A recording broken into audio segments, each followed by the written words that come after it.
Friends, இன்றைக்கி நம்ம சுவையான வெண்டைக்காய் பொரியல் எப்படி செய்யுதுன்னு பார்க்கலாம் வாங்க. அதுக்கு நான் வெண்டைக்காயை ஏற்கனவே எண்ணெய் ஊற்றி ஒரு 1/4 கிலோ வெண்டைக்காயை வணக்கி வச்சுருக்கேன். அடுத்து ஒரு அரை வெங்காயத்தை இந்த மாதிரி பொடி பொடியாக நறுக்கி வச்சுருக்கேன். ஒரு 4 ஸ்பூன் அளவுக்கு வானலில் எண்ணெய் ஊற்றிருக்கேன். கொஞ்சமாக கடுகு சேர்த்து பொரியட்டும்.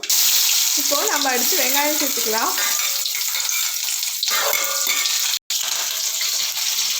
கொஞ்சமாக கருவேப்பிலை சேர்த்துக்கோங்க. நம்ம தேவைக்கேற்ப உப்பு சேர்த்துக்கலாம். இது வந்துட்டு வெங்காயம் வதங்குறதுக்கும் யூஸ்ஃபுல்லாக இருக்கும். அடுத்து நம்ம வதக்கி வச்சுருக்க அந்த 1/4 கிலோ வெண்டைக்காய் சேர்த்துக்கலாம்.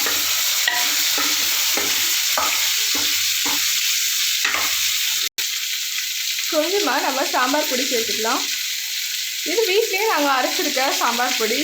இதோட ரெசிபி வேணால் கீழே கமெண்ட் செக்ஷனில் கொடுங்க. அடுத்த வீடியோ கண்டிப்பாக போஸ்ட் பண்ணுறேன்.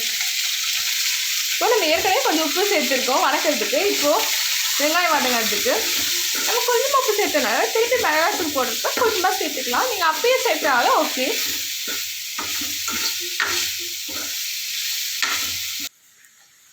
டைம் அப்போ 8:15 ஆகுது. எனக்கு கரெக்டாக இந்த வெண்டைக்காய் பொரியல் செஞ்சு முடிக்க 5 to 10 மினிட்ஸ் தான் ஆச்சு. வெண்டைக்காய் வணக்கிறதுக்கு ஒரு 5 நிமிஷம், அதுக்கப்புறம் நம்ம இந்த மாதிரி பொரியல் செய்யறதுக்கு ஒரு 5 நிமிஷம். அவெல்லாம் ஃப்ரெண்ட்ஸ், மொத்தமாகவே 10 நிமிஷத்தில் சுவையான வெண்டைக்காய் பொரியல் ரெடி ஆகிடும். இதுக்கு முன்னாடி நம்ம ஏற்கனவே முருங்கை காரக்குழம்பு ரெசிபி நம்ம சேனலில் அப்லோட் பண்ணியிருக்கோம், மறக்காமல் பாருங்கள். அப்புறம் ஃப்ரெண்ட்ஸ், நம்ம வீடியோவில் நிறைய பேர் கேப்சூனோ வீடியோ போட சொல்லி கேட்டிருந்தீங்க. ஈஸியாக நம்ம வீட்டிலேயே செய்கிற மாதிரி கண்டிப்பாக போடுறேன். அடுத்த வீடியோ உங்களுக்காக. அது ஹாய் ஃப்ரெண்ட்ஸ், உங்களுக்கு இடையில ஒரு டிப்ஸ் சொல்லலான்னு பார்த்தேன். என்னடா வெண்டைக்காய்க்கு போய் இதெல்லாம் போடுறாங்களேன்னு நினைக்காதீங்க. இது ஒரு சின்ன டிப்ஸ் தான். இதுக்காகனா என்ன மாதிரி நீங்கள் கிராம்பு சோம்பெல்லாம் வாங்குறீங்கன்னா அப்படியே பேக்கெட்டே வைக்காமல் கண்டெய்னரில் ஸ்டோர் பண்ணி வைக்கிறப்ப அதோட ஃப்ரெஷ்னஸும் ஃப்ளேவரும் சூப்பராக இருக்கும். நீங்கள் இதுக்கான தனி ஸ்பூன் போட்டு வச்சுருங்க, ஏன்னா கலக்கிறதுக்கு வாய்ப்பு இருக்குது. இதே மாதிரி ஒரு வீடியோவும் உங்களுக்காக டிப்ஸ் சொல்கிறேன்.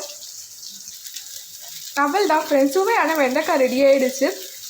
இந்த ரெசிபியை நீங்கள் உங்கள் வீட்டில் ட்ரை பண்ணி பாருங்கள். பிடிச்சிருந்தா லைக் பண்ணுங்கள், ஷேர் பண்ணுங்கள், மறக்காமல் சப்ஸ்கிரைப் பண்ணுங்கள்.